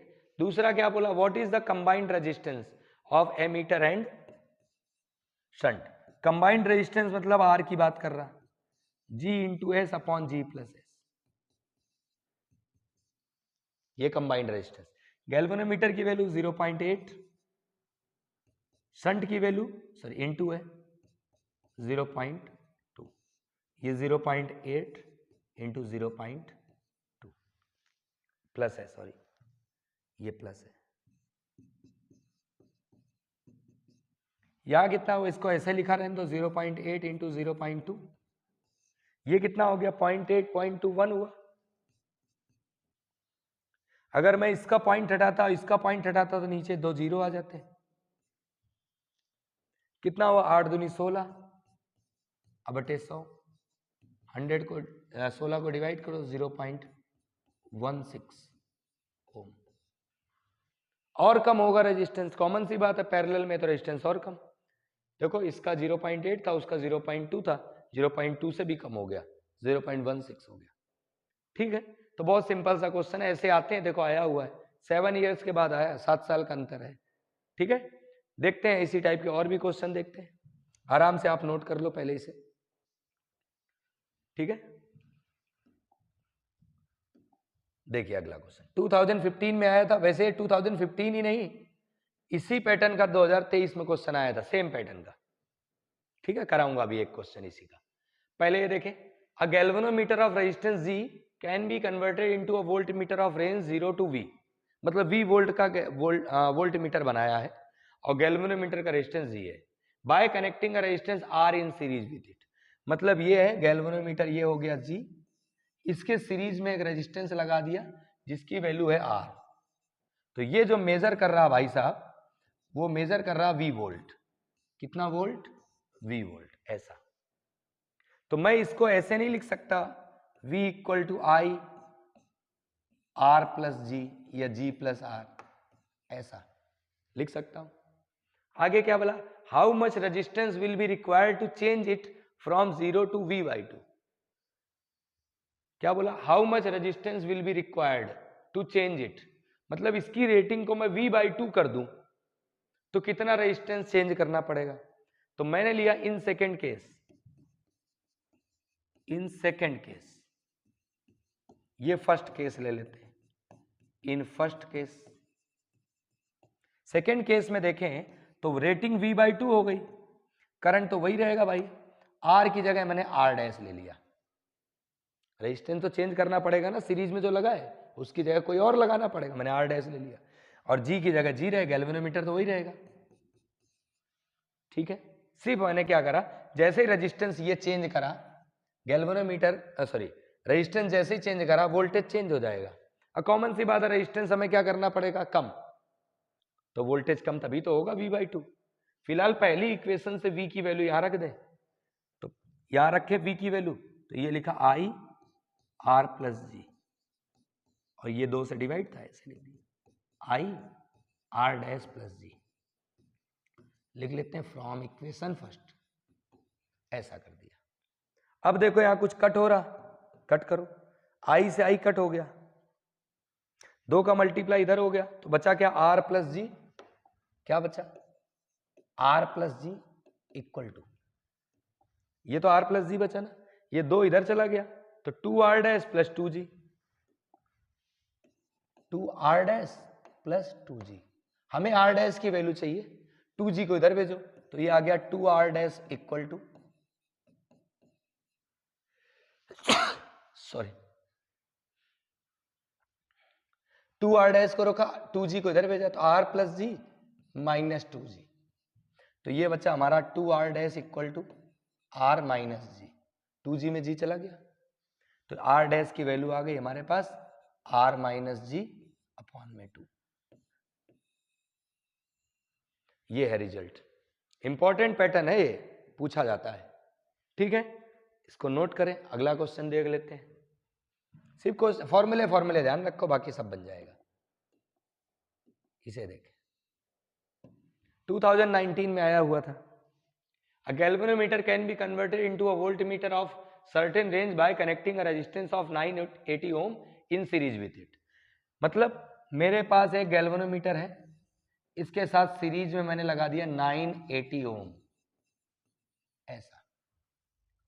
ठीक है, तो ये मान लेता हूं V वोल्ट मेजर कर रहा होगा, ऐसा। ठीक है, V वोल्ट मेजर कर रहा है। तो पहले केस की बात करें, इन फर्स्ट केस, पहला केस जो दिया है वो दिया है V equal to I R plus G या G प्लस R, तो V को V लिखा, I को I लिखा, R की जगह वैल्यू है 980 और G हमें पता नहीं है। हो गया, पहला केस बन गया। दूसरा, when the resistance is 470 ohm connected in series, जब इसी के साथ इसको हटा के 470 ओम का लगा दे, the range is half. Common सी बात है, रेजिस्टेंस अगर कम करोगे तो रेंज तो कम होगी ना वोल्टेज की। ठीक है, तो इन सेकेंड केस बिल्कुल पहले जैसा है, इन सेकेंड केस रेंज कितना वोल्टेज की हो गई, आधी, पर रेजिस्टेंस कितना कर दिया 470, जी तो वही रहेगा, find the resistance of galvanometer. इस बार गैल्वेनोमीटर का रेजिस्टेंस पूछा है, सॉल्व करें। पहले फर्स्ट इक्वेशन से V की वैल्यू यहां रख दें, ठीक है, रखो। तो कितना आता, I, ये लिखा I ब्रैकेट ऑफ 980 प्लस जी बटा 2। देखो यहां पर भाई V की वैल्यू ये है ना, I 980 प्लस जी, इसको V की जगह रख दिया और 2 से डिवाइड है, इक्वल टू I 470 प्लस जी, 470 ना, I 470 प्लस जी, ऐसे यहां लिख लेते हैं from equation first. Equation first की वैल्यू रख दी। अब देखें तो I से I फिर कट हो गया, 2 का उधर मल्टीप्लाई, कितना बचा 980 प्लस जी बराबर 2 का मल्टीप्लाई करो 0, 7 दूनी 14, 4, 1 बचा, 4 दूनी 8, 1 9 प्लस 2g, 470 का डबल कर दिया। अब g की वैल्यू पूछी, इसको इधर भेजो, इसको इधर भेजो, तो ये आ गया हमारा बच्चा 980 minus 940 equal to 2g minus G. तो g की वैल्यू कितनी आ गई 40 ओम। भाई 980 में 940 कम कर दिया, 40 ओम आ गया गैल्वेनोमीटर की रीडिंग है। सिंपल क्वेश्चन, और इसी पैटर्न के क्वेश्चन पूछे भी जाते हैं, है ना। जो मैं क्वेश्चन आपको करा रहा हूं उतने क्वेश्चन सफिशिएंट है, उतने पैटर्न के क्वेश्चन सफिशिएंट है, उतने आपको आने चाहिए, ठीक। नेक्स्ट क्वेश्चन पे आ जाते हैं, अगला। ये देखिए एक क्वेश्चन पहले जैसा है, बस थोड़ा सा इसमें कैलकुलेशन हो सकती, ज्यादा हो। A galvanometer shows full scale deflection for current IG। जब करंट IG जाती है तो डिफ्लेक्शन पूरा दिखाता है। A resistance R1 is required to convert it into a voltmeter of range 0 to V and resistance R2 is convert it into a voltmeter of range 0 to 2 volt। Find the resistance of galvanometer।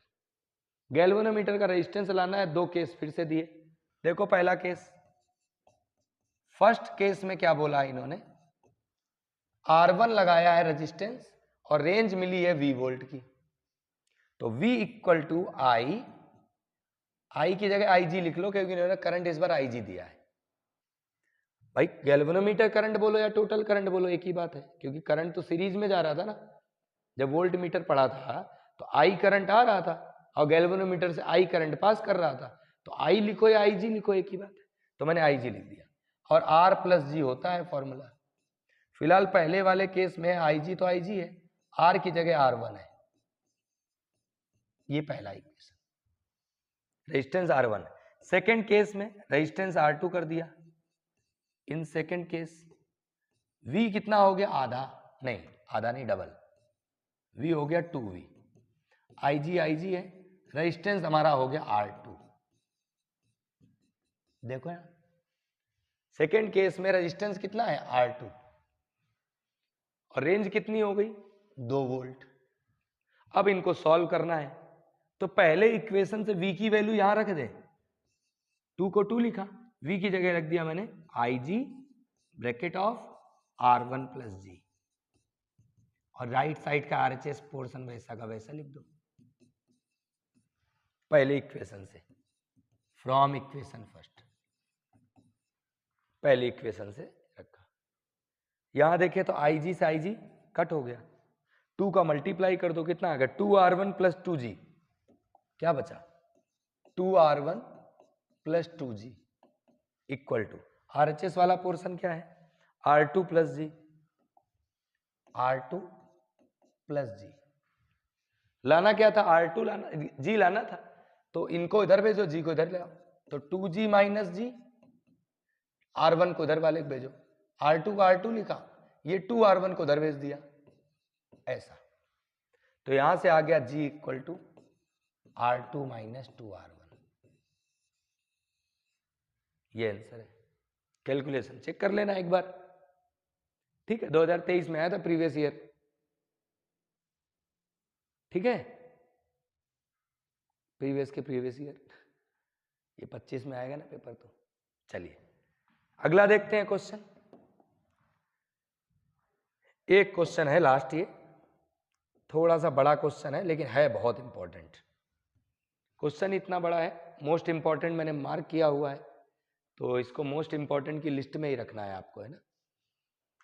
15-20 minute में हो जाना चाहिए question, देखते हैं ना, इससे कम भी समय लग सकता है। क्वेश्चन पहले आराम से पढ़ो। लिखा है straight thick long wire of uniform circular cross section of radius A is carrying a steady current I. मेरे पास एक वायर है जिसका रेडियस ए है और करंट उसमें आई जा रहा है। मैं वायर पहले बनाऊंगा, थोड़ा वायर मुझे हैवी बनाना पड़ेगा, ऐसा ऐसा।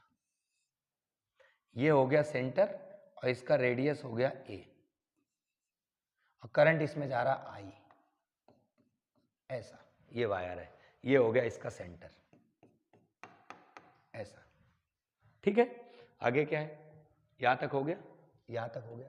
आगे है the current is uniformly distributed across the cross section. ठीक है, एक जैसा करंट जा रहा है। Use ampere circuital law. क्या यूज करना? Ampere circuital law to obtain a relation showing the variation of the magnetic field inside and outside the wire with distance. मुझे इनसाइड भी बताना है मैग्नेटिक फील्ड वायर के और आउटसाइड भी बताना है मैग्नेटिक फील्ड वायर के। कब? With distance R, R distance. पहला केस क्या है? आर की वैल्यू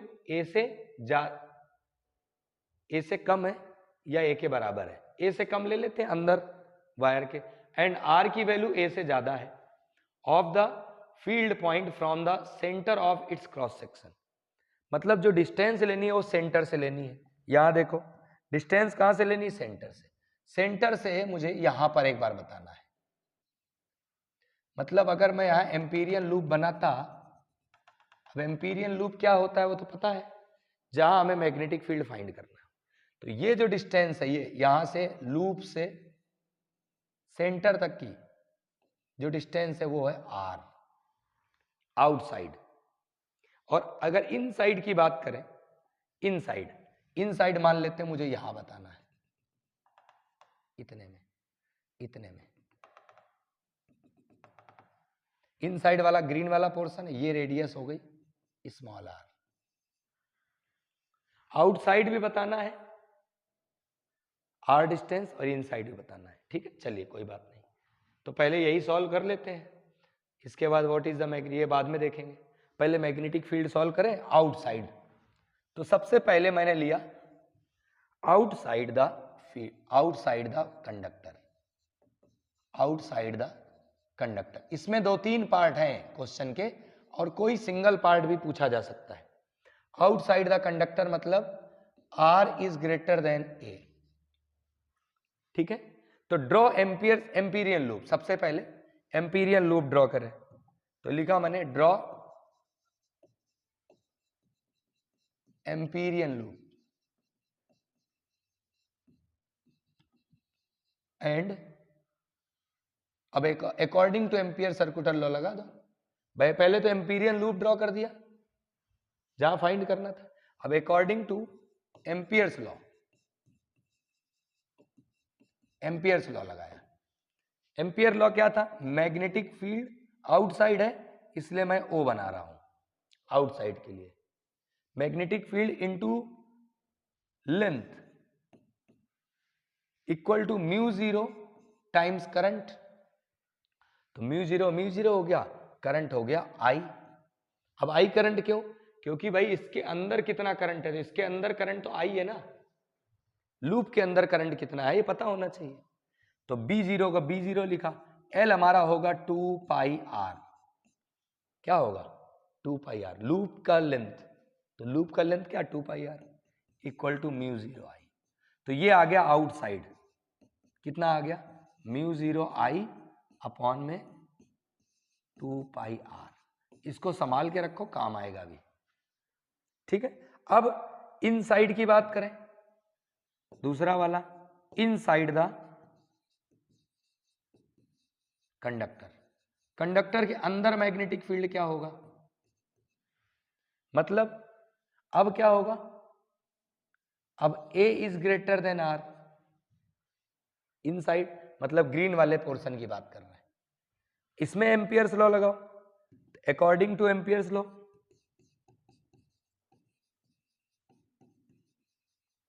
एम्पियर्स लॉ मैंने पढ़ा रखा है ना। तो वो क्या होता है, बी इनसाइड है, आई बना देता हूं इनसाइड के लिए। Magnetic field into length equal to mu zero times current. अब करंट इस लूप के अंदर कितना है, तो बाहर तो पूरे में आई जा रहा था, इसमें तो करंट कम जाएगा ना। तो मान लेते हैं इस लूप में जो करंट है वो आई डैश है, इसमें करंट कितना है, आई डैश। करंट तो बदलेगा ना भाई, एक जैसा करंट तो जाएगा नहीं, वायर के अंदर तो करंट कम हुआ ना, यूनिफॉर्मली डिस्ट्रीब्यूट हो रहा था, तो मैंने नाम दे दिया आई डैश। अब आई डैश कैसे आएगा उसको देखें, तो बी को तो बी लिख दिया, लेंथ तो हो गया 2 पाई आर, लेंथ तो 2 पाई आर हो गया, इक्वल टू म्यू जीरो को म्यू जीरो। अब करंट कितना होगा उसको देखें, तो यूनिफॉर्मली डिस्ट्रीब्यूट है करंट, तो मैं करंट को कैसे लिख सकता हूं, मुझे करंट कितने में लाना है, छोटे वाले पोर्शन में, आई डैश। कैसे लिखेंगे, तो आई डैश इक्वल टू जितना इसका एरिया कितना है, pi R square divide by total area कितना था पूरा वायर, पाई ए स्क्वायर, और टोटल करंट कितना, आई। ऐसे लिखते हैं। कैसे लिखा, आप करंट डेंसिटी इक्वल करके भी लिख सकते हो, यही इंपॉर्टेंट है पूरे चैप्टर, मतलब इस क्वेश्चन का, पूरे क्वेश्चन का यही इंपॉर्टेंट पॉइंट है। ठीक है, तो मैं करंट आई डैश लाना चाह रहा हूं इसमें, तो आई डैश इक्वल टू जितना इसका एरिया है वो एरिया लिखा, पूरा जो टोटल एरिया था वायर का वो एरिया डिवाइड करा, इनटू में टोटल करंट जो था मल्टीप्लाई किया। चाहो तो करंट डेंसिटी तो भाई बराबर रहेगी एक जैसी, करंट डेंसिटी यहां देखो या पूरे में देखो, तो अगर करंट डेंसिटी बराबर थी तो मैं ऐसे नहीं लिख सकता था, total current upon total area. अब तो जो करंट छोटे वाले पार्ट से पास कर रहा वो, और टोटल एरिया, ऐसे भी तो लिख सकते थे। Current density of total wire क्या है, total current upon total area, equal to इसका, तो करंट इससे जो जा रहा आई डैश, और इसका एरिया पाई आर स्क्वायर, तो आई डैश अगर निकाले तो वही आता। फिलहाल अगर देखें तो आई डैश की वैल्यू आ गई, पाई से pi cancel, R square upon A square into I, ये आया। मतलब मैं आई डैश की जगह लिख सकता हूं R square upon A square into I. अब बी सॉल्व कर लो, इसको नीचे भेज दो, तो बी की वैल्यू क्या आएगी, तो मैग्नेटिक फील्ड आ गया इनसाइड, कितना आया, ये देखो म्यू जीरो आई, एक आर से एक आर कट कर दो, mu zero I are, mu zero I are, ऐसा बचेगा mu zero I are, divide में क्या बचेगा, 2 नीचे जाएगा, पाई नीचे जाएगा, 2 pi A square, 2 pi A square, 2 pi A square, ये बचेगा इनसाइड। ठीक है, देख लो एक बार वापस से, देखो एक आर से एक आर कट हो जाएगा, तो म्यू जीरो आई और आर बचा, म्यू जीरो आई आर लिखा था उधर, और 2 पाई नीचे जाएगा, 2 pi A square, mu zero I R 2 pi A square, ये आ गया मैग्नेटिक फील्ड इनसाइड आउटसाइड। ठीक है, अच्छा अगला पार्ट क्या था, यहां तक हो गया था, यहां तक हो गया था। अगला है what is the magnetic field at the surface of this wire, इस वायर के सरफेस में मैग्नेटिक फील्ड क्या होगा, और plot a graph showing the nature of this variation. देखो सरफेस में क्या होगा, सरफेस में तो आराम से आ जाएगा भाई, अगर सरफेस में लाना है तो स्मॉल आर कैपिटल आर, ये देखो अगर मुझे मैग्नेटिक फील्ड सरफेस में लाना है, कहां, यहां पर सरफेस में, तो आर और ए बराबर कर दो, आर और ए क्या कर दो बराबर। ठीक है, तो ये जो आ रहा था ना आउटसाइड वाला जो आ रहा था उसी में देख लो, ये हो गया, इसी को लिख दो mu zero I upon 2 pi A, R की जगह ए कर दो सरफेस में, तो सरफेस में मैग्नेटिक फील्ड लिख देते हैं पहले, तो ये लिखा मैंने यहां पर मैग्नेटिक फील्ड एट सरफेस,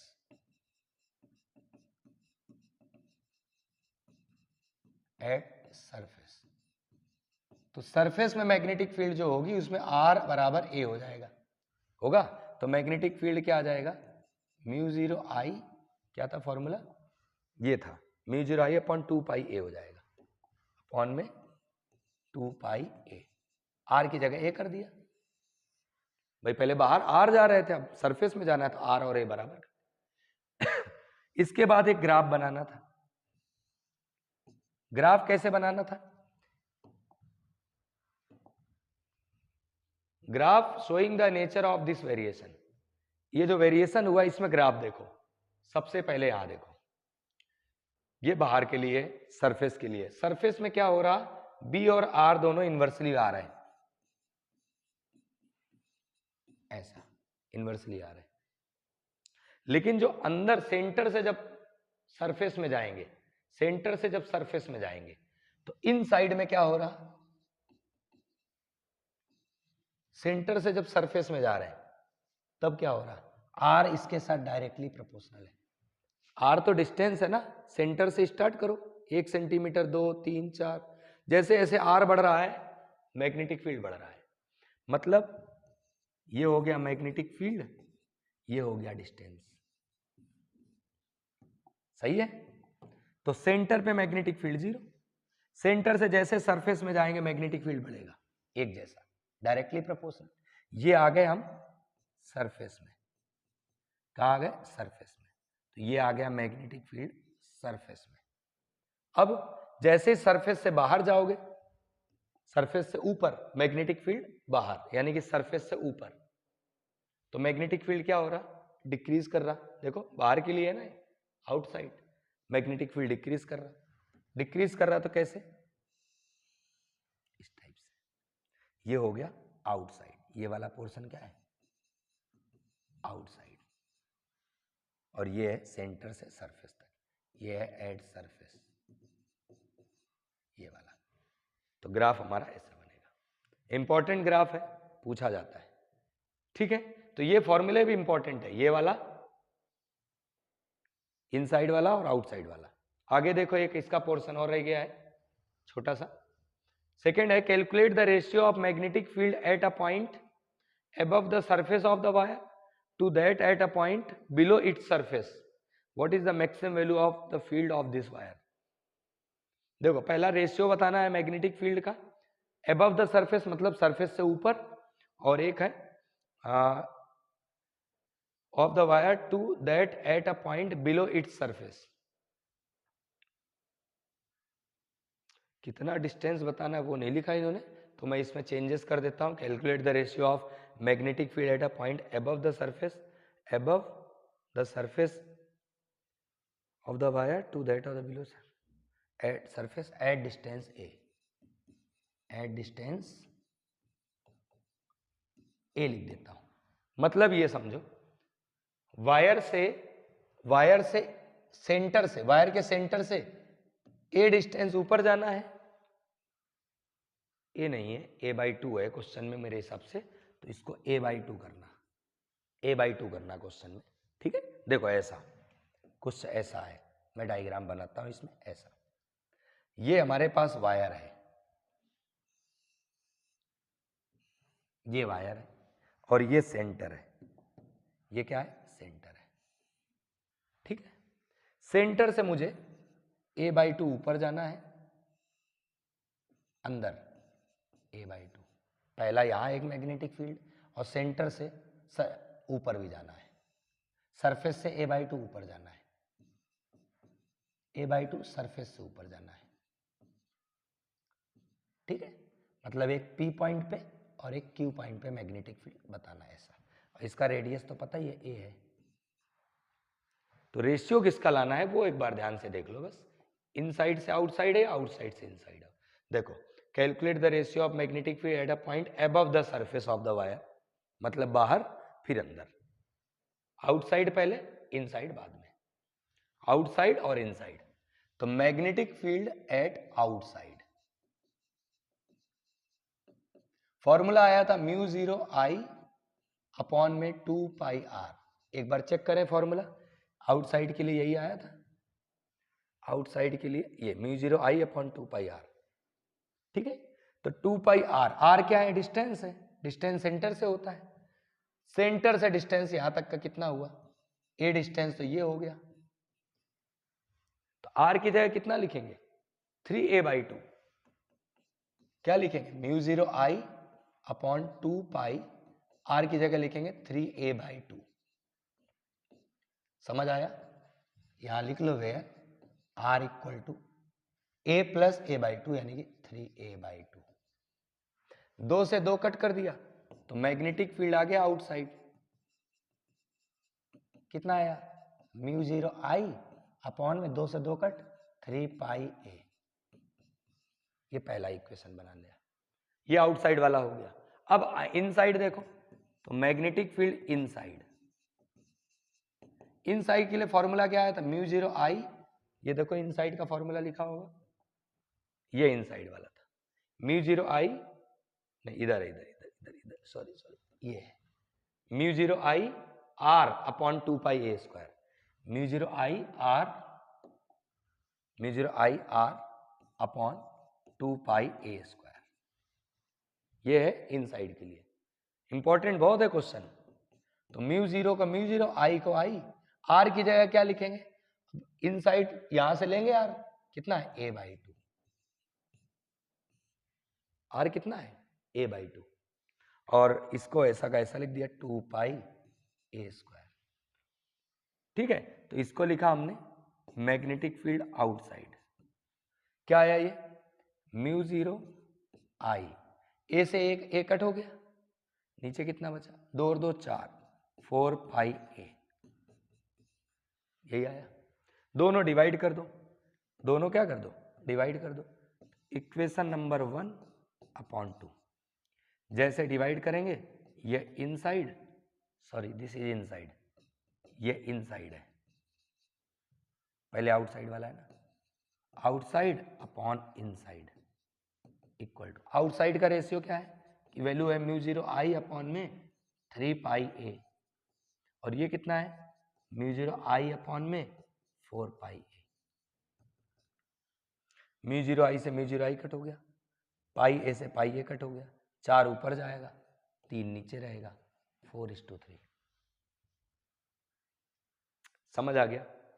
तो ये बहुत ही इंपॉर्टेंट क्वेश्चन है, एक बार इसको वापस से अगर नहीं समझ आया तो एक बार वापस से देख लेना, ठीक है? थोड़ा मैंने स्पीड से जरूर बताया होगा इसको, है ना?